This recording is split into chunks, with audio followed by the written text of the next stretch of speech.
Elvis was reading his morning mail in the kitchen of Graceland when a letter with shaky handwriting changed everything he thought he knew about his own birth. What the letter revealed about the woman who helped bring him into the world and what Elvis discovered had happened to her would lead to one of the most heartbreaking and beautiful acts of his entire life. It was March 10th, 1975, and Elvis was going through a stack of fan mail when he came across an envelope that looked different from the others. The return address was from a Mrs. Dorothy Fleming in Tupelo, Mississippi, and instead of the usual bold fan letter handwriting, this was written in the careful, uncertain script of someone very elderly. The letter began simply, "Dear Mr. Presley, you probably don't remember me, but I was there on the most important day of your life, and I wanted you to know about someone who never got to tell you how proud she was of what you became." Elvis set down his coffee and read more carefully. Mrs. Fleming explained that she was writing about her older sister, Ruth Anne Miller, who had been a nurse at the old Tupelo hospital back in 1935. Ruth Ann had worked the night shift on January 8th when Gladys Presley was brought in during a difficult labor that would result in the birth of twins, one stillborn and one who would grow up to change the world. "Ruth Ann was the nurse who helped deliver you," the letter continued. "She was the one who cleaned you up, made sure you were breathing properly, and placed you in your mother's arms for the first time. She always said you were the most beautiful baby she ever delivered. And she followed your career with such pride over the years." Elvis felt his throat tighten as he read about the woman who had been present at one of the most crucial moments of his life, a moment he obviously couldn't remember, but which had determined everything that came after. But the letter took a heartbreaking turn. Mrs. Fleming went on to explain that Ruth Anne Miller had died 3 months earlier at the age of 78, alone in a charity nursing home in Tupelo. She had spent her final years forgotten and neglected, surviving on a tiny pension that barely covered her basic needs. Ruth Ann had never married, had no children of her own, and had devoted her entire life to caring for others as a nurse. She worked at Tupelo Hospital for 42 years, Mrs. Fleming wrote. She delivered hundreds of babies, comforted thousands of families, and saved more lives than anyone could count.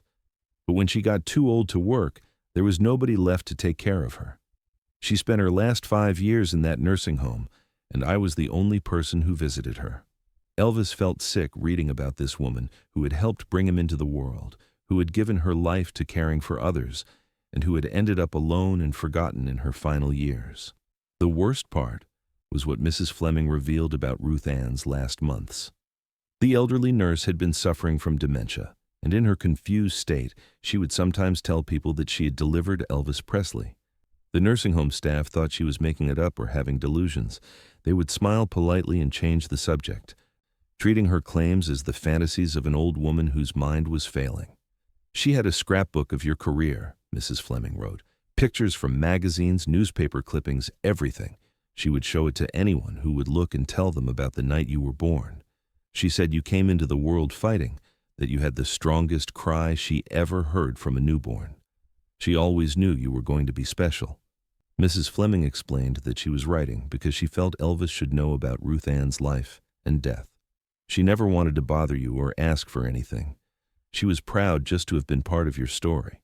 But I thought you should know about the woman who made sure you took your first breath." Elvis sat in his kitchen for over an hour after reading that letter, overwhelmed with grief and guilt. Here was a woman who had played a crucial role in his very existence, who had cared for him in his first moments of life, and he had never known her name.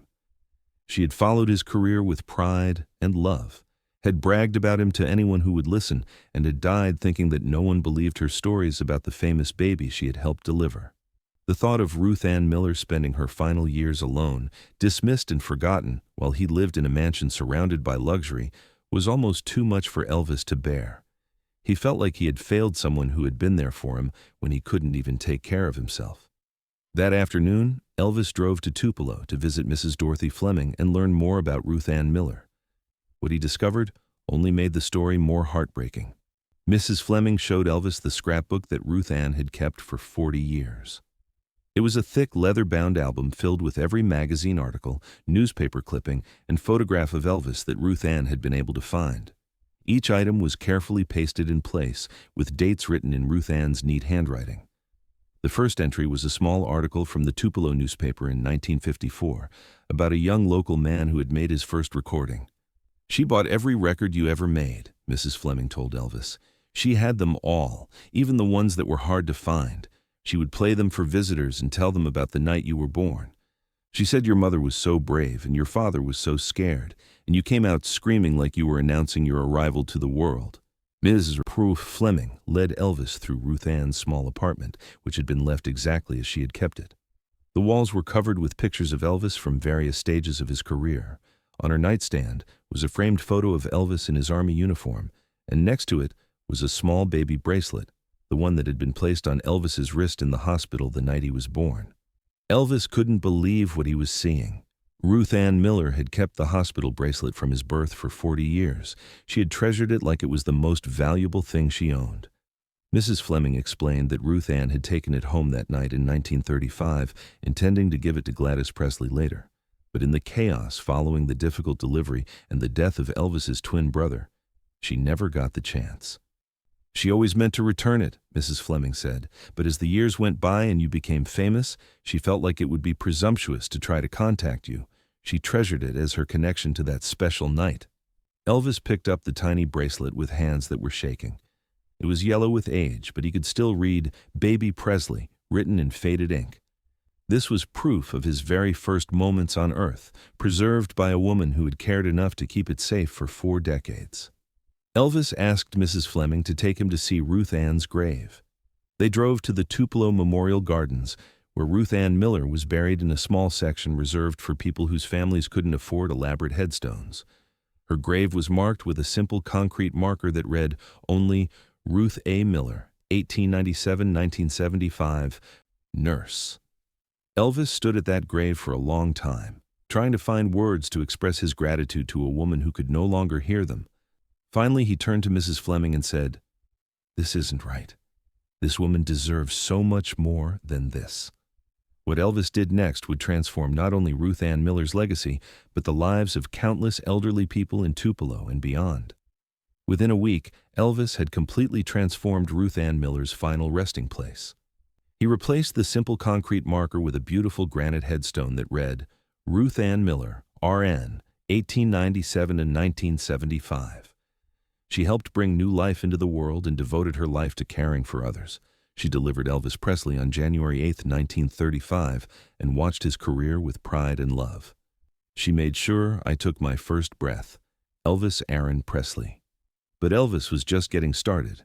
He contacted the administrators of the nursing home where Ruth Ann had spent her final years and made a shocking discovery. The facility was overcrowded, understaffed, and filled with elderly people who, like Ruth Ann, had been forgotten by the world. Elvis announced that he was personally donating $500,000 to completely renovate and improve the nursing home. But more than that, he was establishing the Ruth Anne Miller Foundation, dedicated to ensuring that no elderly person would spend their final years alone and uncared for.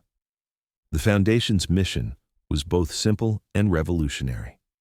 Every elderly person in nursing homes throughout Mississippi would be assigned a volunteer visitor who would come to see them regularly, listen to their stories, and make sure they felt valued and remembered. The foundation would also work to verify and document the life stories of elderly people, especially those who claimed to have connections to historical events or famous people. Ruth Anne Miller spent her last years having people think she was making up stories about her greatest professional achievement, Elvis said at a press conference announcing the foundation. How many other elderly people are sitting in nursing homes right now with incredible stories that nobody believes?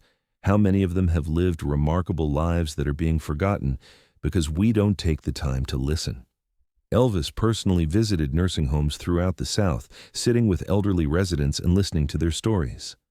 He discovered former teachers who had educated generations of children, war veterans who had served their country with honor, nurses and doctors who had saved countless lives, and ordinary people who had lived extraordinary lives that were being lost to time and indifference. The Ruth Anne Miller Foundation became a model for elder care across the country. Within 2 years, similar programs were established in dozens of states. The concept of story preservation, Systematically documenting and honoring the life experiences of elderly people became a standard practice in nursing homes and senior centers. Elvis also made sure that Ruth Anne Miller's professional achievements were properly recognized. He contacted the Mississippi Nurses Association and arranged for a special commendation to be issued in her honor. A scholarship was established in her name at the University of Mississippi School of Nursing, and a wing of the renovated nursing home was named the Ruth Anne Miller Memorial Wing. But perhaps most importantly, Elvis changed how he thought about his own story. He began reaching out to other people who had been present during important moments in his early life: teachers, neighbors, family friends, and community members who had played small but significant roles in shaping the person he became. Many of these people had been too modest or intimidated to contact him directly, but when Elvis reached out to them, he discovered a treasure trove of memories and perspectives on his own life that he had never known existed. Mrs. Dorothy Fleming, who had written the original letter, became one of Elvis's closest friends during his final years. He visited her regularly when he was in Tupelo, and she became an unofficial historian of his early life, helping him connect with other people who remembered his family from the old days. Ruth Ann would be so happy to know what came from her story, Mrs. Fleming told Elvis during one of their visits. She always said that the babies she delivered were the best part of her job, but she never imagined that one of them would grow up to make sure that elderly people like her were never forgotten again. The story of Ruth Anne Miller became a powerful symbol of how many unsung heroes exist in all of our lives. Elvis often spoke about how many people had contributed to his success in ways both large and small, and how easy it was to lose track of those contributions as time passed. Ruth Anne Miller had been literally the first person to care for him as a human being, and he had never known her name until after she died. "We all have Ruth Anne Millers in our lives," Elvis said in an interview shortly before his death in 1977. "People who were there for us when we needed them, who helped us in ways we might not even remember. The tragedy is that too many of these people end up alone and forgotten when they should be honored and celebrated for the roles they played in making our lives possible." When Elvis died in August 1977, his funeral was attended by thousands of people, including dozens of elderly residents from nursing homes throughout the South who had been visited by Elvis as part of the Ruth Anne Miller Foundation's programs.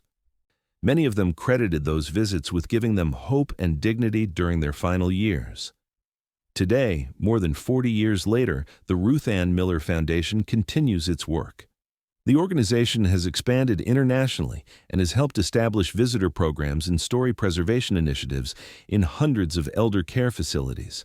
The foundation has documented more than 50,000 life stories of elderly people, creating an invaluable archive of 20th century American history told through the experiences of ordinary people who lived through extraordinary times.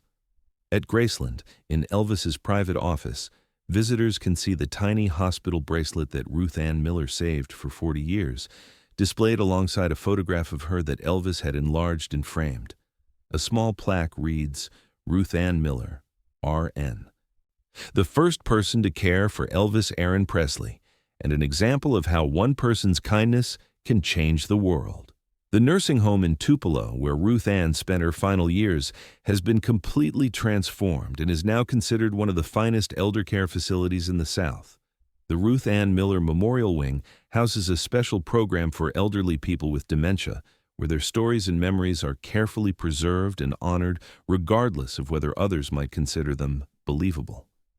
The legacy of Ruth Anne Miller reminds us that heroism often goes unrecognized until it's too late. She spent her life bringing new babies into the world safely, comforting grieving families, and caring for people during their most vulnerable moments. Her reward for this lifetime of service was to spend her final years alone, dismissed and forgotten. But her story also shows us the power of recognition and gratitude, even when it comes late. Elvis's response to learning about Ruth Ann's life and death didn't just honor her memory. It created a lasting institution that continues to serve elderly people and preserve their stories decades later. Sometimes the most important thing we can do is simply take the time to listen to the elderly people in our lives, to honor their experiences, and to make sure their contributions are remembered and valued. Because every elderly person was once someone's Ruth Anne Miller, someone who made a difference in ways both large and small, and who deserves to be celebrated for the role they played in making the world a better place.